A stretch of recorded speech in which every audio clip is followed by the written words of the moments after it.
If you're experiencing login issues on TD Ameritrade, follow these steps to troubleshoot and resolve the problem quickly. Step 1. Check your credentials. Ensure that you are entering the correct username and password.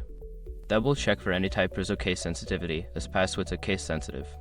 Step 2. Reset your password. Before starting recovery, use the sroc.com link in the description to open the account recovery checklist generator and make sure your verification details are ready. Step 3. Clear browser cache.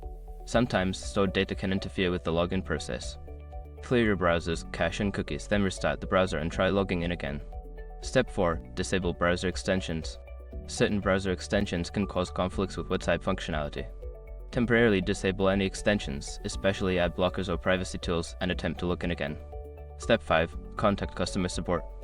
If you are still unable to log in after trying the above steps, reach out to TD Ameritrade's customer support for assistance. They can help you identify and resolve any account-related issues. By following these steps, you should be able to resolve your login issues quickly. If problems persist, don't hesitate to seek help from customer support.